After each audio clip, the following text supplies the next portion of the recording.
ओम नमः शिवाय।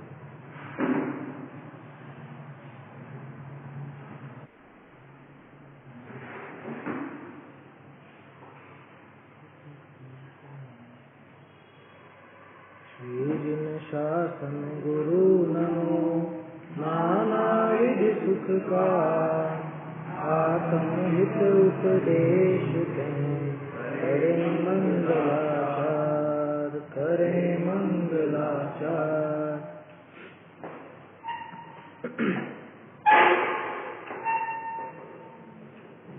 आत्मानुशासन ग्रंथ पर अपनी चर्चा चल रही है। 27वां छंद अपन ने देखा था,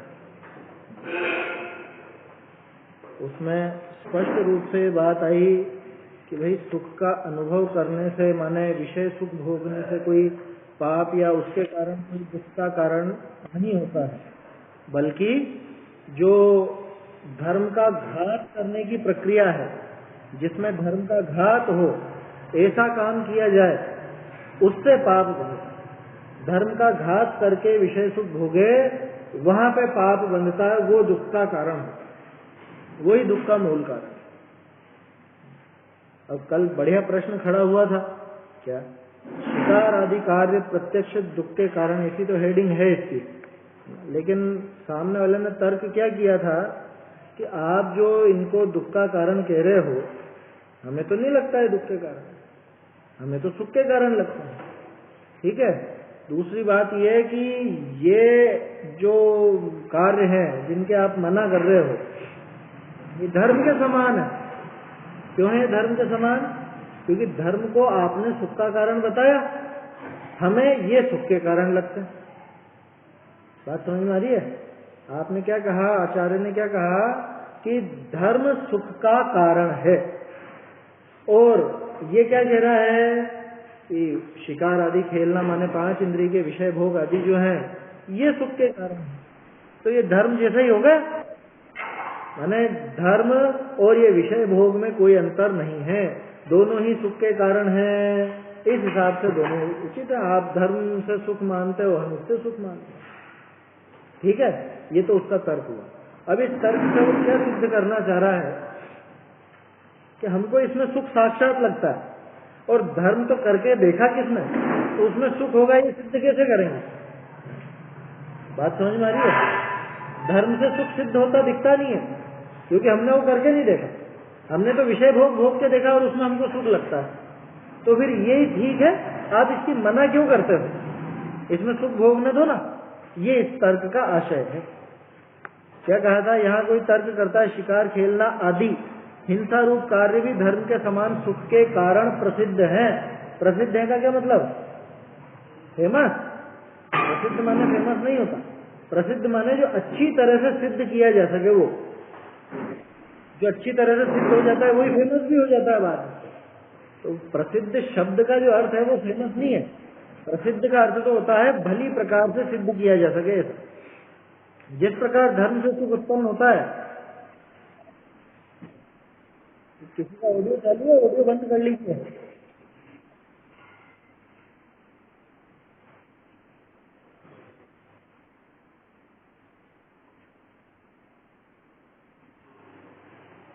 चलिए, क्या कह रहे हैं कि जिस प्रकार धर्म से सुख उत्पन्न होता है, आपने धर्म को सुख का उत्पादक कारण बताया, ऐसे ही शिकार आदि कार्यों से भी सुख होता देखा जाता है।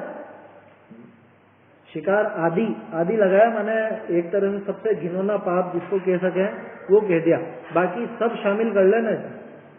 खाने पीने से सुख उत्पन्न होता देखा जाता है, शादी ब्याह आदि से, व्यापार धंधे आदि से, या और जो भी 5 इंद्रिय के विषय भोग हैं उन सबसे, अच्छे गहने लगते से, कपड़े पहनने से, मकान आदि बढ़िया हो, आलीशान हो, इससे इन सबसे सुख उत्पन्न होता देखा जाता है।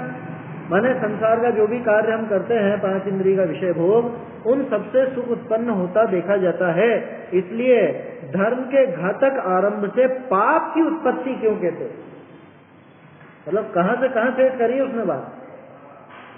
धर्म और ये विषय भोग आदि ये बराबर है। क्यों है? क्योंकि आपने धर्म को सुख का कारण कहा और ये भी सुख के कारण है। अब पिछले जन्म में क्या कहा था कि धर्म का जो घातक है उससे पाप होता है। तो धर्म के घातक से तो हमको सुख होता दिख रहा है, आप उससे पाप क्यों बता रहे हो? माने 5 इंद्रिय के विषय भोग भोगने में आप पाप क्यों कह रहे हो? ऐसा वो सामने वाले का प्रश्न। क्योंकि पाप के कारणों में सुख के कारण पने का विरोध है, ये वही कह रहा है, ये जवाब नहीं है। यहाँ पे वही बता रहा है कि जो पाप के कारण है उनमें सुख के कारण पने का विरोध आता है। बात समझ में आ रही है? जो पाप का कारण होगा वो सुख का कारण हो सकता है क्या? पाप का कारण सुख का कारण हो सकता है क्या? नहीं हो सकता। आपने धर्म को सुख का कारण बताया, ठीक है, धर्म से तो कोई पाप नहीं होता। और हम कह रहे हैं कि ये जो 5 इंद्रिय के विषय भोग हैं, शिकार आदि हैं, इनमें तो सुख होता है। तो शिकार आदि खेलने में सुख होता है ऐसा हम समझते हैं, तो इससे आप दुख कैसे बता रहे हो? सुख का कारण बनेगा विरोध कैसे हुआ फिर? बात समझ में आ रही है?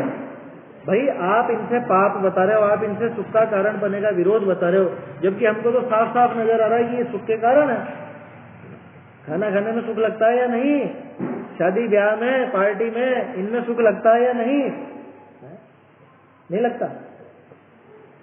लगता तो है कि इनमें सुख लगता है। आप कह रहे हो कि सुख के कारण बनेगा विरोध है। भाई अगर ये पाप का कारण है तो इससे सुख नहीं होना चाहिए था, यूं कहना चाह रहा है। आप जो इनको पाप का कारण सिद्ध करना चाह रहे हो, इनसे सुख नहीं होना चाहिए था ना, हमें सुख लग रहा। ऐसा सामने वाले का तर्क है। अब देखो आचार्य देव यहाँ क्या जवाब देते हैं। इस आशंका का निराकरण आगामी छंद में करते हैं। 28वां छंद है। शंका समझ में आई ना? अप्येतन् मृगयादिकं यदि तव प्रत्यक्ष दुःखास्पदम्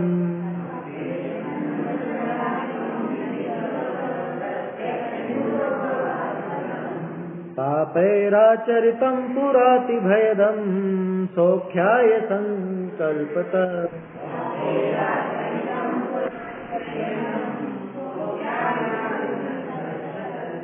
संकल्पं तमनुज्जितेन्द्रिय सुखे रासेविते धीधने।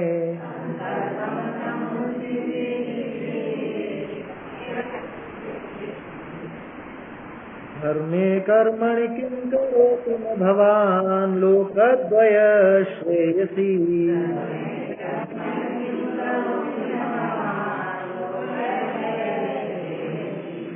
अप्येतन् मृगयादिकं यदि तव प्रत्यक्ष दुःखास्पदम्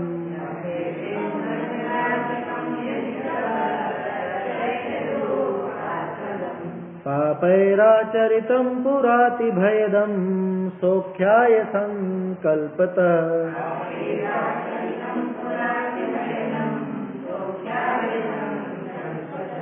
संकल्पं तमनुज्जितेन्द्रिय सुखे रासेविते धीधने।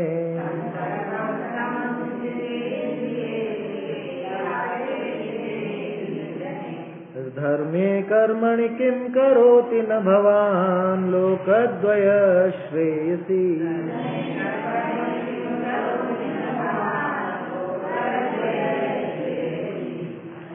यदि प्रत्यक्ष दुखों का घर अरुपापी जन का काज चला, हे शिकार भयदायक सौख्य हेतु उत्साह अमान। लोकद्वय में से सुख अरुधम मानो से, ये जो धर्म का क्यों उनमें नहीं उत्साह बसे। क्या कह रहे हैं आचार्य देव? अपि एतन मृगयादिकम, कि ये जो मृगया आदिक, मृगया यानी शिकार, मृगया बोलते हैं शिकार को, आखेट को, ठीक है। कि अगर इस शिकार आदि में यदि तब अगर तेरा ये संकल्पम जो है ना तीसरी पंक्ति में ये जुड़ेगा, इसमें अगर तेरा संकल्प है, कैसा संकल्प है, कैसा है? पहले तो ये समझ लो मृगयादिक कैसे हैं कि प्रत्यक्ष दुखास्पदम, कि प्रत्यक्ष ही दुख देने वाले हैं। पापैराचरितम, पापों के द्वारा जो आचरित माने पापी जीवों के द्वारा जिसका आचरण किया जाता है। तीसरा पुराति भयदम, पुरा माने आगे, आगे अति भयदम, अति भय देने वाले, भयंकर भयभीत करने वाले हैं। किसको? जो वो आचरण करे उसको, दूसरे को नहीं। आया समझ में? शिकार जिसका किया जा रहा है उस जानवर की बात नहीं चल रही है। शिकार करने वाला आगे ऐसी गति को प्राप्त होगा जिसमें महाभयंकर दुख भोगेगा, महाभयंकर भयभीत होगा। ऐसा अति भयदम, अत्यंत भय देने वाला। अब यदि तब है ना, अगर तेरा इन मृगयादिक में सौख्याय संकल्पतः, अगर तू इनमें सुख की संकल्पना करता है, किनमें? कैसे? मृगयादिक में, कि जो प्रत्यक्ष दुख देने वाले हैं, जो पापी लोगों के द्वारा आचरण किए जाते हैं, जो भविष्य में महाभयंकर भय देने वाले हैं, ऐसे इन जो पापाचरण है, ऐसे जो विपरीत प्रवृत्तियां हैं, इसमें अगर तू सुख की संकल्पना करता है, अगर तू उसमें सुख समझता है, तो फिर संकल्पम किम न करोति, तो फिर तू ऐसा संकल्प क्यों नहीं करता? कहां पे नहीं करता? धर्म्य, धर्म के कार्य में, धर्म्य कर्मणि, यानी कि धर्म के जो कर्म हैं उनमें ऐसा संकल्प क्यों नहीं करता? धर्म के कार्य कैसे हैं? तम अनुज्जितेन्द्रिय सुखे आसेविते, क्या? कि तम अनुज्जिते, तम अनुज्जित माने जिसका सेवन करने वाला। उज्जित शब्द होता है छोड़ने के अर्थ में, और अनुज्जित रखने के अर्थ में, माने भोगने के अर्थ में, कि जिनका सेवन करने वाले इंद्रिय सुखे आसेविते, जिनका सेवन करने वाले इंद्रिय सुख का जो सेवन करते हैं उन लोगों के द्वारा धी धने। अब धी धन शब्द के तीन अर्थ निकलते हैं। एक तो बुद्धिमान जो लोग हैं वो, दूसरा धनवान लोग हैं वो, और बुद्धि रूपी धन जिनके पास है वो। समझ में आई बात? एक तो बुद्धिमानों के द्वारा और धनवानों के द्वारा जिसका सेवन किया जाता है, उस धर्म का सेवन लिखा ना, तम अनुज्जिते। उस धर्म का सेवन किनके द्वारा किया जाता है? कि जो इंद्रिय सुख आदि का, इंद्रिय सुख आदि भोगते हैं, ऐसे बुद्धिमान और धनवान लोग, अथवा बुद्धि ही जिनका धन है, ऐसे लोग जिनका सेवन करते हैं, ऐसे उस धर्म में तू क्यों नहीं करता संकल्प? तू क्यों वहां पे सुख का संकल्प नहीं करता?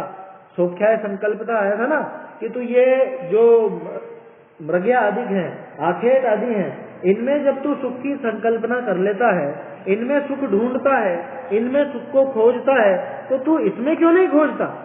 इसमें कि जो बुद्धिमानों के द्वारा सेवन किया जाता है, जो बाद में भी इंद्रिय सुख आदि देने वाला है। और एक और क्या लिखा?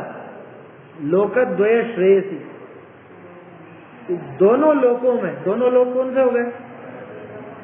इहलोक और परलोक, इस भव में और पर भव में, दोनों जगह जो श्रेयसी है, श्रेयस है, कल्याणकारी है, समझ में?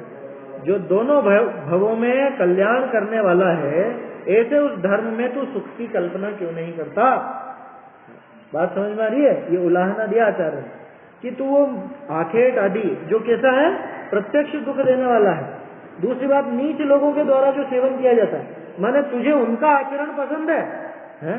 तुझे अभक्ष भक्षण करने वालों का आचरण पसंद है? तुझे रात में खाने वाले, आलू प्याज आदि खाने वाले, अपन तो अपनी जैसी बात कर रहे हैं, क्योंकि आखेट तो जैनी कौन खेलता है, जैनी कोई शिकार नहीं करता। लेकिन मान लो जैन कुल में पैदा भी हो गया, लेकिन जिसका आचरण पूरी तरह विपरीत है, अभक्ष भक्षण करता हो, रात्रि भोजन करता हो, बाजार का होटल का खाता पीता हो, उससे तो यही कहा जाएगा ना कि तुझे उसमें सुख नजर आता है। और क्या तर्क लगाता है? अरे इनमें सुख मिलता है, ये धर्म के जैसे ये भी सुखदायी है। अरे जिस होटल पे, अब क्या कहे, नीच जात वाला भी जिस पर खाता हो, और उनको देख देख करके तू प्रफुल्लित हो रहा है, या जो बिल्कुल हल्का व्यक्ति है, जिसके आचरण का कोई ठिकाना नहीं है, उसके जैसा आचरण करना चाह रहा है तो तू ऐसे लोगों का आचरण क्यों नहीं करता जो धनवान और बुद्धिमान है? बात समझ में आ रही है भाई? तू ऐसे आचरण की तरफ लालायित हो रहा है जो आचरण नीच पुरुषों के द्वारा किया जाए। तो जो उच्च पुरुष हैं उनके द्वारा जो आचरण किया जाता है तुझे उसका आश्रय लेना चाहिए, तुझे उसमें सुख की कल्पना करनी चाहिए। समझ में आ रहा है? ये एडवर्टाइज आता है ना, फिल्म वाले टीवी वाले ये ऐड करते हैं जो है, और लोग बाग देख देख करके कितने उससे, अरे उसने भी ऐसे ब्रांड का कपड़ा पहना है, उसने भी ऐसे ब्रांड का मोबाइल लिया है, वो भी ऐसा, वो कोल्ड ड्रिंक पीता है या पीती है, जो भी। किनका? उनका आचरण जरा देख लो। वो क्या उच्च कहलाएंगे? उच्च व्यक्ति कहलाएंगे क्या? वो बुद्धिमानों का आचरण है क्या? भाई किसका अनुसरण करना, नीच व्यक्ति का कि बुद्धिमान का? लिखा ना यहाँ पे तो कि धी धने मतलब बुद्धिमान और धनवान दोनों, कि बुद्धिमान लोग भी जिसका सेवन करते हैं, धनवान लोग भी जिसका सेवन करते हैं, अथवा बुद्धि जिनका धन है ऐसे लोग जिसका सेवन करते हैं, ऐसे उस धर्म कर्म में तू क्यों सुख की कल्पना नहीं करता? तू उन कार्यों में सुख की कल्पना करता है जो न बुद्धि से ऊंचे हैं और न जो धन से, तो खैर अब पिछले पुण्य से कदाचित हो भी जाए, लेकिन जो बुद्धिमान नहीं कहलाते, जिनकी बुद्धि अपने हित अहित की पहचान में नहीं लगी है, ऐसे व्यक्ति का तो अनुसरण करना चाहता। और फिर उस पर तर्क ये देता है कि धर्म सुखदायी है, ये भी सुखदायी है। धर्म के कार्य में और इन कार्यों में एक ही बात है। समझ में आ रही है बात? तो ये तो उलाहना दिया, इसलिए क्या करना चाहिए, ये इशारा दे दिया उन्होंने अपने को कि भैया जिसका बड़े जन जो काम करें वैसा अपने को आचरण करना चाहिए। बड़े जन माने कि जो बुद्धिमान हो, है ना, बुद्धि जिनका धन हो, कौन? जो मोक्ष मार्ग में लगे हुए हैं वो। आया समझ में? धन वाली बात मत लेना है, क्योंकि धन तो पिछले पुण्य के उदय से कदाचित किसी के पास हो भी जाए, है ना, लेकिन आचरण बिल्कुल भ्रष्ट हो तो क्या उसका आचरण हम अनुसरण करेंगे क्या? उस आचरण का तो अनुसरण नहीं किया जाएगा, हो भले रुपया पैसा खूब। इसलिए आचार्य देव ने धी धने शब्द लिखा, अकेला धन नहीं लिखा, धी धन। अगर धन वाला अर्थ लेना है तो बुद्धि वाला साथ में लगाना उसको, कि धनवान हो लेकिन बुद्धिवान हो, उसका आचरण अनुसरण करने लायक है। और वो कैसा आचरण करता है?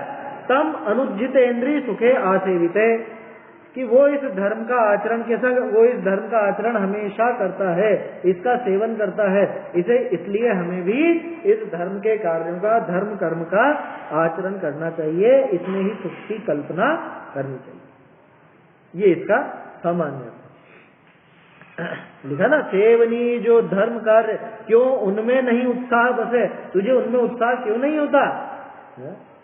नीच लोगों की जैसी प्रवृत्ति होती है उसमें क्यों उत्साह होता है तुझे?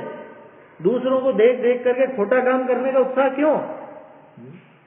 अरे उन्होंने ऐसी शादी करी थी, अपने को भी ऐसी करनी, या उन्होंने ऐसा ऐसा ऐसा व्यापार किया, अपने को भी ऐसा करना, या उन्होंने इस तरह की जो भी कुछ काम किया लौकिक, अपने को भी वैसा करना। किसकी होड़ लगा रहे? कि जो मोक्ष मार्ग में लगा हुआ नहीं है, जो पूरी तरह से पाप में रचा पचा है, उससे हम होड़ करना चाह रहे हैं। कहाँ जाएगी ये होड़? एक कहावत चलती है अपने, होड़ा होड़ आया समझ में? होड़ा होड़ का काम तो गधों का होता है, होड़ा होड़ गधेड़ियां ब्याहती हैं, ऐसी कहावत चलती है। मतलब क्या? होड़ा होड़ करना मूर्खता का काम है। दूसरों की होड़ करना हो तो मोक्ष मार्ग में होड़ करो, कह रहे वो धर्म कार्य इतना अच्छा करते, अपने को भी वैसा ही करना। समझ में आई बात? अगर होड़ करनी है तो धर्मात्माओं से करना, ऐसी होड़ नहीं करनी कि उन्होंने इतने लाख की शादी करी, हम इतने लाख की करेंगे, उन्होंने मकान में ये लगाया, हम ये लगाएंगे। ऐसा पागलपन नहीं करना, ये पागलपन नरक की तरफ ले जाने वाला है ना। नरक की साई है बढ़ाई 1.5 दिन की। किसने लिखा? विद्वानों ने लिखा है शायद बनारसी दास जी का कि किसका है, भूधर दास जी का होगा, अब ध्यान नहीं रहता, लेकिन है। तो नरक की साई है ये, है ना, उससे होड़ नहीं करना। लिखा ना, अपी एतन, अगर तेरा ऐसा भी है तो, अगर तू इसमें भी सुख की संकल्पना करता है तो तू यहाँ इस धर्म कर्म में क्यों सुख की कल्पना नहीं करता? दोनों में तुलना करके भी देख ली कि भाई ये जो आखेट आदि है, आखेट तो एक नाम दिया है आचार्य ने, अपन बाकी के पाप कार्यों पर लगा ले। जैसे हाथी के पैर में सबके पैर शामिल हो जाते हैं ना, वैसा समझ लेना। सप्त व्यसन की बात भी नहीं, अपन तो अपनी बात लो ना, अपनी में क्या कमी है वो वाली बात लो। जैनी कौन सा सप्त व्यसनी होता है? कोई शराब वराब का काम जैनी का है क्या? है? वो तो जैन ही नहीं है जो ऐसा काम करे। भले नाम जैन हो या वो कुल ऐसा मिल गया हो, जैन कुल में पैदा हो गया, उससे थोड़ा जैन कहला जाएगा, उसका आचरण ही नहीं है जैन की तरह। है समझ में? अपने यहाँ ऐसी व्यवस्था नहीं थी कि जो बेटा जिस घर में पैदा हो गया तो वो वैसा कुल। अपने यहाँ तो सीधा यही था, जैसा कर्म करेगा वैसा नाम पाएगा। देखो, तो अगर तू इनमें भी सुख की कल्पना करता है तो तुलना करके देख भैया, ये जो पाप कार्य है, ये जो 5 इंद्रिय के विषय भोग हैं, जिनकी तरफ तू लालायित हो रहा है, जिनकी होड़ करना चाह रहा है, वो कैसे हैं? वो प्रत्यक्ष दुख देने वाले हैं, यानी तत्काल में दुख देने वाले। किन्हीं साहब तत्काल में तो हमको सुख देने वाले दिख रहे हैं। कह रहे अभी देखे जाओ वो विषय भोगने के बाद क्या होता है। ये जैसे एक छोटा सा उदाहरण, गए वहां पर, कहां पे? गिद्ध भोजन में। गिद्ध भोजन समझिए ना गिद्ध भोजन माने जो बफर वगैरह का सिस्टम चलता है ना, ये गिद्ध भोजन है। खड़े खड़े जानवरों की तरह खड़े हैं, कोई तमीज नहीं खाने की, क्या? और बिल्कुल भरे जाते हैं, ये भी खाऊं ये भी खाऊं, 50 चीजें बनी तो 50 ही ठूसनी है मुझको। ठीक है, भोग लिया, अभी तो सुख दिख रहा है, अब 2 दिन बाद क्या होगा, या अगले दिन बाद क्या, अगले दिन क्या होगा? ये है प्रत्यक्ष दुखास्पदम। वेदनी कर्म का उदाहरण दिया ना आचार्य ने, क्या दिया? शहद लपेटी तलवार, ऐसा लगता है मीठी मीठी सी, और 1 सेकंड बाद जीबान कटने वाली। पढ़ा था ना? वेदनी कर्म का उदाहरण, शहद लपेटी तलवार। तो प्रत्यक्ष दुख देने वाले हैं। दूसरी बात, इनका आचरण कौन करता है? पापे पापेर आचरितम, कि पापी जीव इनका आचरण करता है। ये जो खोटे कार्य हैं, इनका आचरण करने वाले पापी जीव हैं। धर्मात्मा जीव कभी ऐसा आचरण नहीं करते। तीसरी बात, पूरा अति भयदम, कि आगे आने वाले समय में अत्यंत भय देने वाले हैं ये कार्य। क्यों? कि वह नरक में जाएगा, जब डंडे पड़ेंगे तो कितना भयभीत रहेगा। यहाँ तो बहुत जोश में विषयों का सेवन करता है, 5 इंद्रिय के विषय भोगों को। यहाँ पे सामान्य रूप से उनकी बात नहीं की है। सामान्य का तो बता ही दिया आचार्य देव ने, कि सामान्य रूप से जो विषय भोग आदि हैं 5 इंद्रिय के, उनसे कोई विशेष ऐसा पाप नहीं बनता। जहाँ धर्म का घात हो, धर्म का घात करके 5 इंद्रिय के विषय सेवन करे, वो वहां पे वो दुखदायी है, वो विशेष रूप से पाप बंध के कारण।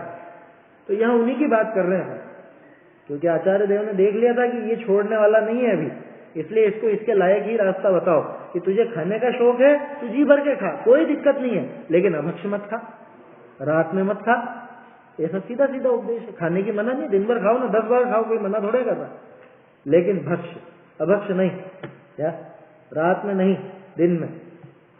एक उदाहरण बाकी भी लगा लेना, कि कपड़े पहनने का शौक है, जी भर के पहन, लेकिन ऊनी मत पहनना, रेशमी मत पहनना, जिसमें जीवों का घात ज्यादा हो, ऐसे कपड़े मत पहनना। ऐसे कपड़े नहीं पहनना जिसमें खुद का शील की भी रक्षा न हो, दूसरे के भी भाव बिगड़े। आया समझ में? कपड़े पहनने का शौक है, अच्छा अच्छा पहनो, कोई मना थोड़ी ना उसको। ये आचार्य ने पद्धति बताई है कि तुम्हारे विषय भोग नहीं छोड़ा जा रहे, मत चिंता करो। तुम ये सोचो कि अरे धर्म मार्ग में लगेंगे तो सब कुछ छोड़ना पड़ेगा, कुछ नहीं छोड़ना पड़ेगा। जो गलत है बस उतना छोड़ना, बस। है समझ में? क्यों? उदाहरण दिया था ना, तीर्थंकर आदि, चक्रवर्ती आदि, ये सब भी भोग भोगते हैं, लेकिन इनके तो कोई नरक आदि में जाने का काम नहीं होता। भोग भूमि का जीव कहीं से भी, कैसी भी भोग भूमि का जीव, वो मर के कभी नरक में नहीं जाता, वो अगले भव में नियम से स्वर्ग नहीं जाता। तो वो विषय भोग सब है उनके पास, लेकिन धर्म का घात करके नहीं, धर्म का साधन भी साथ साथ चले, ये आचार्य देव ने साथ में शर्त दी है। तो ये 3 बातें ध्यान रखने लायक हैं, जो समझ लो विषय भोगों में अति आसक्ति का भाव जहां है, वहां ये विचार कर लेना चाहिए कि प्रत्यक्ष दुखदायी है, पापी लोगों के द्वारा आचरण किया जाता है, और भविष्य में भी अत्यंत भय देने वाला है। दूसरी तरफ धर्म कैसा है कि भविष्य में भी इससे इंद्रिय सुख की प्राप्ति होगी, और इसका सेवन कौन करता है? धी धने, जो बुद्धिमान लोग हैं, जो बुद्धिमान धनवान लोग हैं, विशेष पुण्यशाली लोग हैं, चक्रवर्ती आदि, वो भी इस धर्म का सेवन करते हैं। इसलिए अगर आचरण करना तो उनके जैसा करना। महापुरुष इस धर्म का सेवन करते हैं। तो ऐसे इस धर्म में क्यों तू और एक और चीज, लोकद्वय श्रेयसी, वो तो था अति भयदम, है ना, वो अति भय देने वाला था, और ये दोनों लोक में श्रेयस्कर है, दोनों लोक में कल्याण करने वाला। दोनों लोक माने इस भाव में और अगले भाव में, दोनों जगह। ठीक है, तो ऐसे धर्म में क्यों उत्साह नहीं करता? तू जैसे पाप में उत्साह करता है, पाप में उत्साह दिखाता है, तो यहाँ धर्म में उत्साह क्यों नहीं दिखाता? जैसे नाचने गाने में, जीने जाने में, शादी ब्याह में जितना उल्लास आता है, उतना उल्लास मंदिर जाने में क्यों नहीं आता? उतना उल्लास स्वाध्याय में बैठने में क्यों नहीं आता? वहाँ शादी ब्याह के गीत गाने में तो गला बैठ जाए इसका, है? 2-2, 3-3 घंटे वहां पे गाने में वहां नहीं चुके, वहां रस्ते भर नाचते ही जाए, है? क्या कहे? और यहाँ पे मंदिर जाने के लिए फुर्सत नहीं, समय नहीं, स्वाध्याय के लिए समय नहीं, क्या होगा इस जीवन का? कहाँ जाएगा? इससे पता चलती है इसकी प्रवृत्ति कैसी, या इसका भविष्य क्या होने वाला है, ये भी पता चल जाता। इसलिए अपने को सुधार करना चाहिए, अपनी प्रवृत्ति अगर गलत हो तो सुधार करना चाहिए। चल गया ना पता कि पाप में इसकी बुद्धि जा रही है, तो क्या मिलेगा आगे, अगले भाव में क्या मिलेगा? ये लिखा ना अति भयदम, कि आगे भविष्य में इसको भयंकर भय मिलने वाले हैं।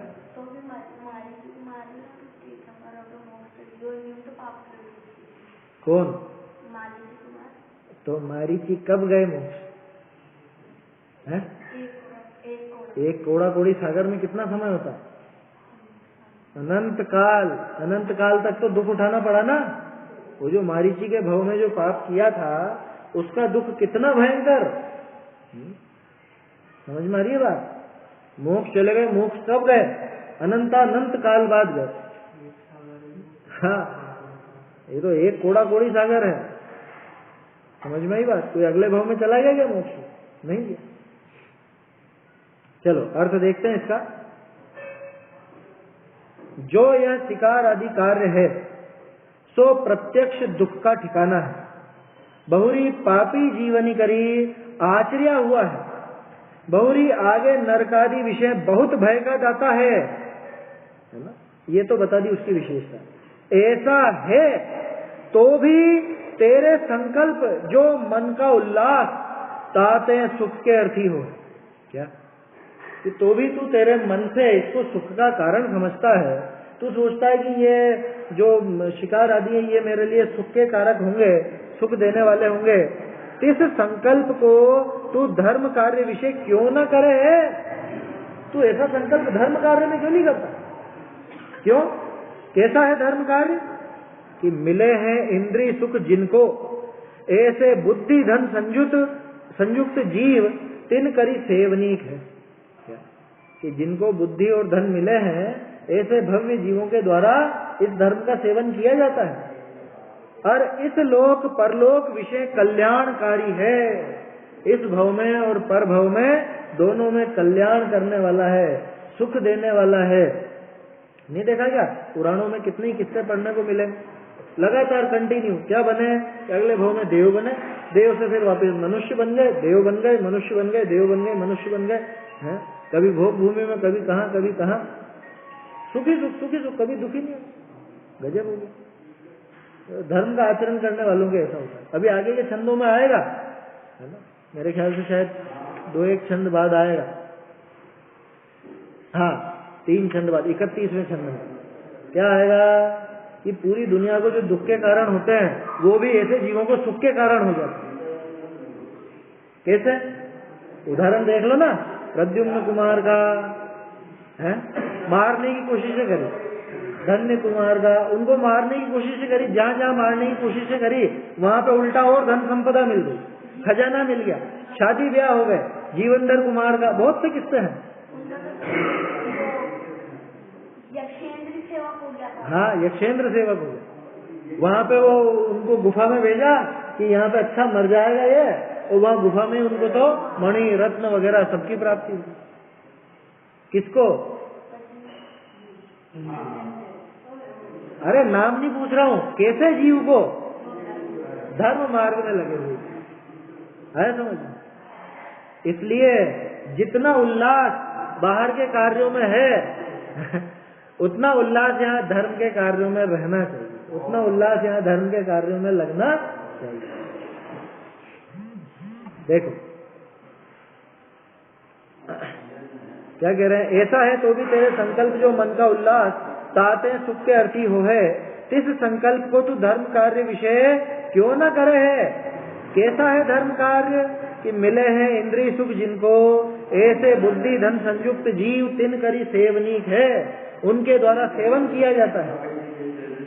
और इस लोक परलोक विषय कल्याणकारी है, इस लोक और परलोक में भी कल्याण होता है। भावार्थ, शिकार आदि कार्य को तू सुख कारण माने है, सो है तो प्रत्यक्ष दुख का स्थान, है तो प्रत्यक्ष दुख का स्थान, जाते तहां खेद क्लेश आकुलता विशेष हो। देखो कहने को भले वो शिकार आदि को सुख का कारण कहता हो, लेकिन प्रत्यक्ष रूप से देखा जाए तो वो दुख का कारण कैसा है वो भी प्रैक्टिकल बता रहे हैं टोडर में भी। खेद होता है कि नहीं होता, शिकार आसानी से हो जाता है क्या?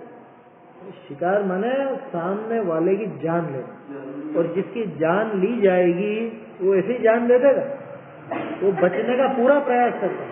कई बार तो शिकारी खुद शिकार बन जाता है,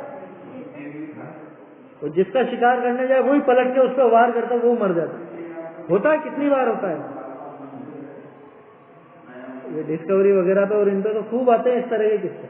क्या वो चीता उसका शिकार करने कैसा, हाँ कोबरा का, अच्छा मतलब वो काटते काटते ही डस लिया उसको, उसके बाद उसको डस लिया, तो पार्टी वार्टी तो रेडी हुई है। लो अभी थोड़े टाइम पहले की बात है। उसका तो शिकार जो उसने करना था तो करा भी, लेकिन वो खुद भी मर गया, शिकारी खुद शिकार हो गया।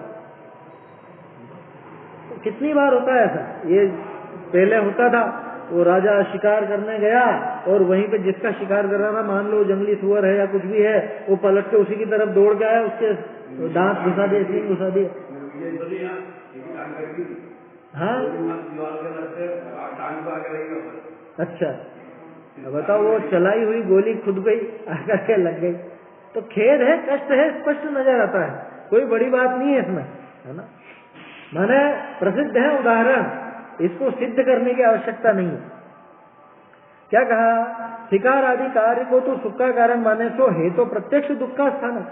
क्यों जाते तहां खेद क्लेश आकुलता विशेष हो, घंटों तक वैसे के वैसे बैठे रहना पड़ता है, मेहनत करनी पड़ती है, ये सारा प्रत्यक्ष दुख है ना। और किस चीज के लिए, उसको खाना थोड़ी ना, उसे तो शौक पूरा करना, शौक पूरा करने गए थे साहब, क्या हुआ, निपट गए कुछ। परंतु तेरे तिस कार्य करने का उल्लास भया, सो तेरी मानिते सो कार्य सुख के अर्थ ही होए। तेरी मानिते मतलब तेरी मान्यता, कि तूने ऐसा माना कि ये सुख के कारण होंगे, इनसे सुख मिलेगा, जबकि प्रत्यक्ष इनसे दुख नजर आ रहा है। वो शिकार जिसका सफल हो जाता है वो भले कहता हो यहाँ बहुत मजा आया, बहुत मजा आया, जिसको कुछ भी हाथ नहीं लगे, कोई मेहनत ही मेहनत करनी पड़े, उससे पूछो मजा आया कि नहीं, अरे बहुत थक गया, आज तो कोई मतलब ही नहीं निकला, कोई परेशान हो गया, ऐसा हो गया वैसा हो गया। शिकार का उदाहरण है, बाकी अपने को हर जगह पे लगा के देखो, क्या हुआ, मजा आया शादी ब्याह में खूब कि नहीं आया, यार बहुत अच्छी रही, बहुत अच्छी, कि तुम्हारा गला तो बैठ रहा, बुखार तुमको आ गई है, हाथ पांव तुम्हारे टूट रहे हैं, दवाइयां ले रहे हो, फिर कैसा मजा आया। ये कह रहे कल्पना है, समझ में, ये जो संकल्पना करी, तेरे ऐसा कार्य करने का उल्लास भया, सो तेरी मानिते सो कार्य सुख के अर्थी होए।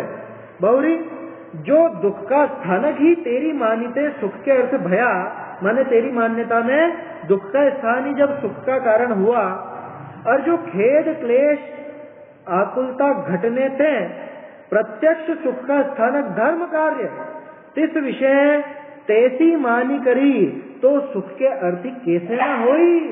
तोड़र मल जी ने इस बात की दिशा थोड़ी सी घुमा दी। क्या कह रहे हैं कि जब तू प्रत्यक्ष दुख देने वाली चीजों में सुख मान करके उसमें सुखी अनुभव करता है खुद को, तो जहां प्रत्यक्ष आकुलता घटने से सुख होता है, उसमें अगर तू सुख की कल्पना करेगा, सिर्फ एक संकल्प ही तो करना उधर से इधर है, तो यहां सुख कैसे नहीं होगा? बात समझ में आ रही है? जो प्रत्यक्ष दुख के कारण है, ऐसे उन विषय भोगों में जब तू सुख मान करके उनसे तुझे सुख मिलने लग जाता है, तेरी सिर्फ मान्यता से ही, तो जो साक्षात सुख का कारण है, जिसमें साक्षात सुख है, आकुलता का अभाव है, ऐसे धर्म को तू सुख का कारण मानेगा, तो यहां सुख कैसे नहीं होगा? समझ में आ रही है बात? जिसको रूखा सूखा खाने में ही बहुत मजा आ रहा हो, जिसको बहुत गंदा खाना हो, खराब खाना, उसमें ही बहुत मजा आ रहा हो, उसको अगर बहुत स्वादिष्ट और बहुत अच्छा मिल जाए तो क्या मजा नहीं आएगा? ऐसी बात समझ। तो वो है गंदा खाना, बीमार करने वाला खाना। कौन सा? 5 इंद्रिय के विषय से। और धर्म कार्य है वो स्वादिष्ट भोजन, पोषक, जो अपने शरीर का पोषण करने वाला, ऐसा। तो जिसको उस खुरचन में ही मजा आ रहा है, उसको पकवान मिल जाए तो फिर क्या बात? वैसा समझना है। और जो खेद क्लेश आकुलता घटने पे प्रत्यक्ष सुख का स्थानक धर्म कार्य, इस विषय तेसी मान करे, वैसी मान्यता करे, तो सुख के अर्थ कैसे न होई? तो वो सुख का कारण कैसे नहीं होगा? बहुरी तू जानेगा, शिकार आदि है ना, शिकार आदि कार्य तो भोगी पुरुषनी के करने के हैं, और धर्म कार्य योगिनी का करने के हैं।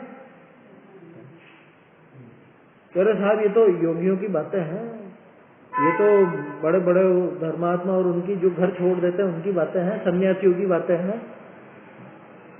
करते है ना बहुत से। अरे अभी तुम लोग जैसे मान लो आलू प्याज आदि नहीं खाओ, मामूली बात, उसमें ही लोग बात कैसे कहने लग जाते हैं, अरे अभी से ही बहुत वो ऐसा हो गया वैसे हो गया। क्या लोग बात जरा जरा से नियम में ही तो ऐसा सोचने लग जाते, अरे ये मुनि नहीं बन जाए, ऐसी बातें करते हैं वो। मतलब उनकी सोच पे हंसी आती है। इतने मामूली सा कुछ वो छोड़ दिया, उसमें इतनी कल्पना करने लग जाता, अरे मुनि नहीं बन जाए। तो इनकी नजर में धर्म की क्या क्या है, वो मतलब कितनी वैल्यू है या क्या है, उसको समझ रखा है उन्होंने। क्या हुआ?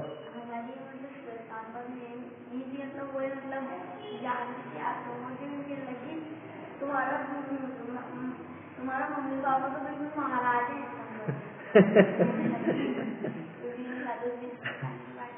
हाँ कोई बात नहीं, उन लोगों को समझ में नहीं आती ना, उनके लिए यही बहुत बड़ी बात है, यही बड़ी बात है। अरे वहीं का किस्सा है, वो अपन ने द्विदल के बारे में जब बताया तो वो क्या करे, अरे ये तो रसना इंद्री जीत ली, इसमें रसना इंद्री जीतना हो गया, आप द्विदल छोड़ दो, इसमें रसना इंद्री जीतना हो गया। क्या? क्योंकि उनको बहुत भारी काम लगता है ना, उनसे वो लोलुपता छूटती नहीं है, तो उनके लिए वही बहुत बड़ी बात है। तो ऐसी बात यह है। क्या? अरे मूर्खता है, उसमें क्या दम है? जो अभक्ष है उसको छोड़ने में कितनी देर लगेगी? अरे और इसमें तो सीधा सा पैमाना है, जिसको खाए बिना मर नहीं रहे हों ऐसा अभक्ष तो एक झटके में छूटता, उसमें क्या सोचना। जिसने खुद को जीव माना, मैं जीव हूँ, ये शरीर मुझसे भिन्न है, इतना अगर वास्तव में अच्छे से पढ़ा है तो उसको क्या देर लगेगी बताओ ऐसा अभक्ष छोड़ने में। कैसे अभक्ष की कह रहा हूँ कि जिसको खाए बिना मर ना जाए, इतना तो हाथों हाथ छोड़ ही सकता है, उसमें क्या बड़ी बात। हाँ वो तो खैर किससे आ रहे हैं खूब वैसे, अब उसको तो इतनी समझ नहीं थी वैक्सीन की, अब तो हाँ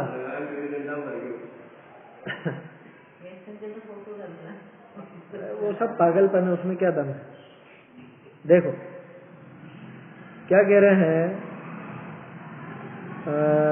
तू जानेगा कि शिकार आदि कार्य तो भोगी पुरुषनी के करने के हैं, और धर्म कार्य योगिनी का करने के हैं, और हम तो भोगी ठहरे, तो हम तो ये करेंगे ही सही, हम योगी थोड़ी ना। सो ऐसे नहीं, शिकार आदि कार्य को तो अहेड़ी आदि पापी करे हैं। अहेड़ी माने शिकारी, अहेरी बोलते हैं, अहेरी बहेलिया, उसको अहेरी कहते हैं, है ना। देखो हिंदी भी इससे पक्की हो जाएगी तुम्हारी अच्छी। एक छंद है तो सही, आवे अंतक अहेरी, है ना। कौन सा छंद है वो?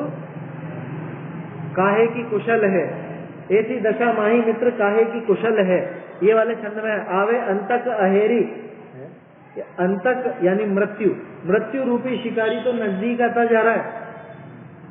ऐसी दशा में तुम पूछ रहे हो सब बढ़िया, और कैसे हो, और सब बढ़िया, कुशल, काहे की कुशल, काहे की कुशल मंगल। आगे आएगा एक छंद क्या कि वो जैसे मगरमच्छ की दाढ़ होती है ना, अब उसके बीच में पड़ा हुआ है वो क्या, अब वो मगरमच्छ का मुंह ऐसा हुआ और काम खत्म। ये मृत्यु रूपी मगरमच्छ आएगा वो छंद, तब करेंगे वो बात। तो क्या कह रहे हैं? तो ऐसे नहीं, शिकार आदि कार्य को तो अहेड़ी आदि पापी करे हैं, और धर्म कार्य को कौन करता है?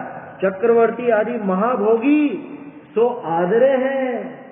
कि तू ये सोच रहा है कि इसके लिए हमको योगी बनना पड़ेगा, कोई विशेष योग करना पड़ेगा, ऐसा बिल्कुल भी नहीं है।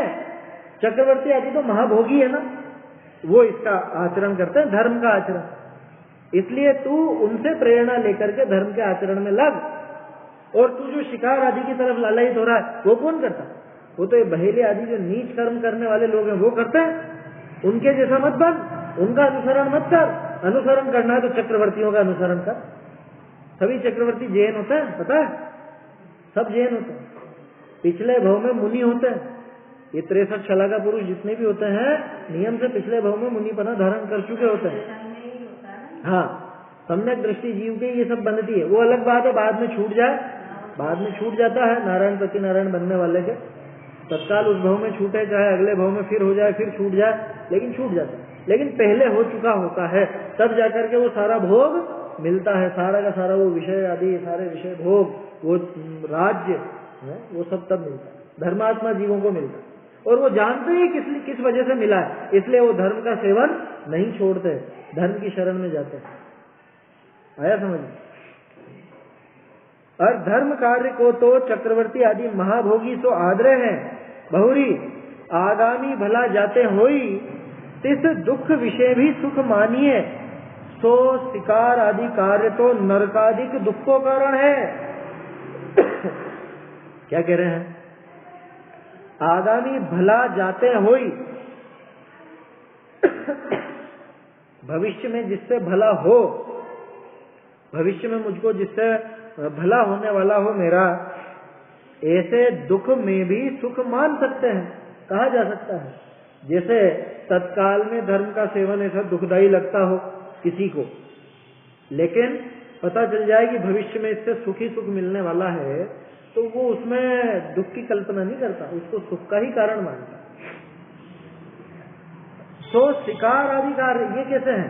ये तो भविष्य में नरकादिक दुख को कारण है। और धर्म कैसा है? धर्म है तो स्वर्ग मोक्ष के सुख को कारण है। दोनों के भविष्य का अंतर देख लो कि ये भविष्य में नरक आदि दुख दिलाएगा, शिकार आदि, और धर्म जो है ये भविष्य में स्वर्ग मोक्ष की तरफ ले जाएगा। तो अगर इन्वेस्टमेंट भी देखो तो ये ज्यादा सुरक्षित है, ये ज्यादा बढ़िया है। यहाँ पे निवेश करो अपना समय, अपनी रुचि, अपनी प्रवृत्ति, इसमें धर्म में निवेश करो। शिकार आदि जो महापाप है इनमें निवेश मत करो, कहते हैं। इसलिए शिकार आदि कार्य छोड़ी सुख के अर्थ धर्म ही अंगीकार करना योग्य है। इसलिए अगर तू सुखी होना चाहता है तो सुखी होने के लिए तो तू शिकार आदि कार्य छोड़ और धर्म कार्य को अंगीकार कर। आया समझ? वो ही हमको अंगीकार करना चाहिए। अब देखो अगले छंद में शिकार की बात चल रही है, क्योंकि उदाहरण में जब उसका नाम लिया तो एक आध बात तो बताएंगे उसको। मतलब आप सोचो आचार्य देव ने शिकार की बात क्यों लिखी, कैसे व्यक्ति के लिए लिखी होगी? सामान्य जैन कोई शिकार खेलता नजर नहीं आता, निर्दयी व्यक्ति से मतलब नहीं है। ये धर्म का संबोधन कैसे जीव को है, अब कल्पना कर लो कि जो बिल्कुल पाप में पड़ा हुआ उस जीव को धर्म मार्ग तक लगाएंगे। ऐसे निम्न कोटि के जीव को भी धर्म मार्ग में लगाने वाले हैं आचार्य इस ग्रंथ के माध्यम से। इसलिए वो ऐसे उदाहरण लिए शिकार आदि। नहीं तो आप सोच रहे हो ये अपने काम की क्या बात है, इसमें अपन अपनी तरफ से लगा लो, अपन शिकार का मत लगाओ, अपने जो दूसरे पाप होते हैं वो लगा लो। लेकिन कहने का अर्थ ये है कि बड़े बड़े पाप अपने को छोड़ने चाहिए, उनकी तरफ लालायित नहीं होना चाहिए। कोई भी व्यक्ति ऐसा करता हो, कोई फला हीरो हीरोइन क्रिकेटर या कोई नेता या कोई ऐसा लौकिक में जिसकी पूछ हो, ऐसा व्यक्ति कोई काम करता हो, उसके देखा देखी अपने को पागल नहीं बना। और ये जमाना तो अनुसरण का ही है। सोशल मीडिया पे एक वीडियो चल पड़ती है और सारे के सारे पागल होकर उसी की तरह खुद के वीडियो बनाने लग जाते हैं। ऐसा होता है ना, ऐसा पागलपन नहीं करना। अनुसरण करो तो धर्म मार्ग का करो, धर्मात्माओं का करो, वो काम आएगा, वो भविष्य में सुख देगा। कहते हैं क्या करना, शिकार आदि कार्य छोड़ी सुख के अर्थ धर्म ही अंगीकार करना योग्य। आगे शिकार खेलना विषय आसक्त ते जीव तिनके अत्यंत निर्दयपना को दिखावता स्वतः सूत्र कहे है। अब उसकी निर्दयता दिखा रहे हैं कि जो ये शिकार खेलता है, शिकार आदि खेलने वाला जीव कितना ज्यादा निर्दयी होता है, वो दिखाएंगे आगे। छंद बिल्कुल सीधा सा है, अर्थ भी बिल्कुल सरल है, लेकिन उसमें गंभीरता इतनी कि आचार्य ने वो कितना उस पे एक एक पॉइंट देकर के उसकी गंभीरता दिखाई है कि जो ऐसा होने पर भी, ऐसा होने पर भी, ऐसा होने पर भी शिकार आदि करता है, वो कितना बड़ा पापी। वो एक एक विशेषण जो दिया ना, भीत मूर्ति गतत्राणा, ये एक एक विशेषण देकर के बता रहे हैं कि इनका तो कोई भी घात नहीं करता और शिकारी ऐसे ऐसी चीजों का घात कर रहे। समय तो हो गया है ना, छंद कल ही देखेंगे अपन।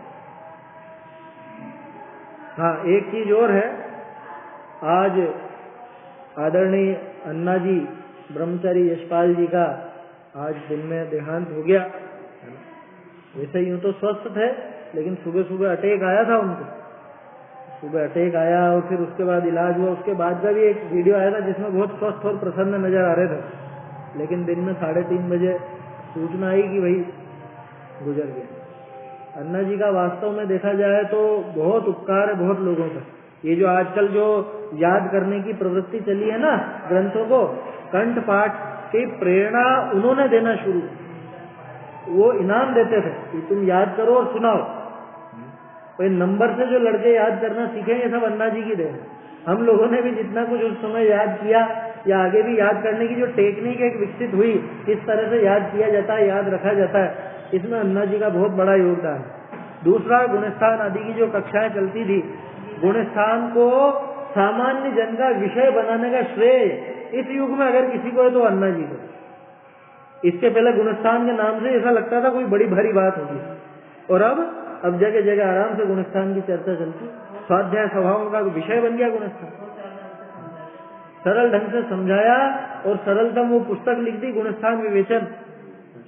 बहुत वास्तव में काफी सरल हृदय थे, ब्रह्मचारी थे, है ना, और बहुत प्रेम रखते थे विद्यार्थियों से, बच्चों से भी। कोई भी कुछ उनके पास याद करके जाता तो उसको इनाम वगैरह जो भी वो देते थे, खुद के पास से ही देते थे। और अपना सब कुछ छोड़ छाड़ के टोडरमल स्मारक में रहे, फिर कुछ वर्षों पहले वहां से भी छोड़ के जब ज्यादा वृद्ध हो गए, उसके बाद फिर बाहुबली, कुंभोज और हेरले वगैरह जो भी हैं उस जगह महाराष्ट्र और उसी साइड के थे, है ना। हाँ, ये सबसे बड़ा योगदान तो यही है। वो जो पूरी बेल्ट है महाराष्ट्र कर्नाटक, वहां के विद्यार्थियों को इधर लगाना, है ना, इस मार्ग पर लगाने का श्रेय अन्ना जी को जाता। जितने भी शास्त्री हुए हैं महाराष्ट्र के, कर्नाटक के और कदाचित तमिलनाडु के भी, मतलब वो पूरी बेल्ट आ गई एक तरह से साउथ की। हाँ, वो पूरा 20पंथी है वहां पे अन्ना जी निकले वहां से, और अन्ना जी इस मार्ग पे लगे, और अन्ना जी ने जाने कितने हजारों लोगों को इधर लगाया, इधर जोड़ा।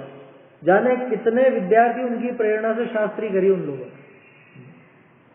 जो मिलता उसको प्रेरणा देते थे। मैं भी शास्त्री के पहले एक बार 12 में मिला था, 12 आए हुए थे उस समय बुआ के यहाँ पे, तब उनसे वहां पे मैं भी गया तो मिला था। उन्होंने उस समय भी काफी प्रेरणा दी। और कोई भी मिलता उससे राजा ही कहते हैं, राजा। कोई भी लड़का मिले राजा कहकर ही बात करते थे, इतना प्रेम रखते थे। हम लोगों पे तो विशेष प्रेम रहा। मैं 9 साल रहा वहां पे, बहुत बहुत प्रेम रखा उन्होंने। कभी भी कोई ऐसी, मतलब उनकी तरफ से कोई ऐसी प्रतिकूलता तो दिखती ही नहीं थी। बल्कि और सहायता करना विद्यार्थियों की, उनको बढ़ावा देना, आगे से आगे बढ़ावा देना, ये विशेष गुण था। तो आज ऐसे महापुरुष थे और साधर्मी थे अपने, और सही मार्ग पर थे, है ना, सम्यक पथ पर आगे बढ़े, वो खुद भी दूसरों को भी बढ़ाया।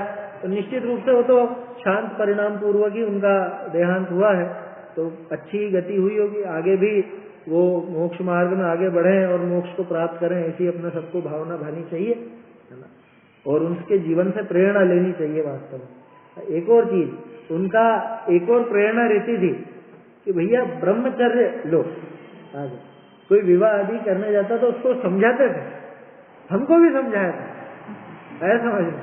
अब वो तो क्या करें, जैसा उस समय का जैसा भी रहा। हमारा मित्र सचिन, वो तो बहुत साथ में रहा, बहुत सेवा भी करी उसने, अभी मंगलायतन में है जो सचिन, अकलूज वाले नहीं, हमारा गढ़ा कोटा वाला। क्या करें अब, ठीक है, सबकी आयु के प्रमाण जिसका जैसा जाने का योग रहता है वो होता है।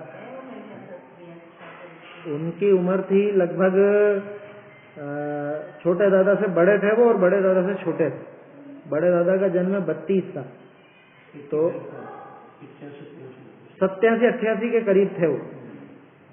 छोटे दादा 86 के हो जाएंगे अभी, मतलब वो 87-88 के थे। कौन?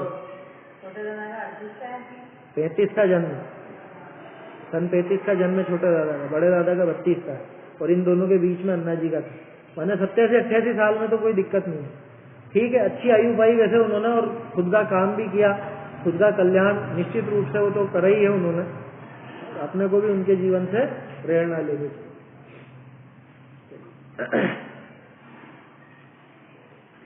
सहजानंदी शुद्ध स्वरूप अविनाशी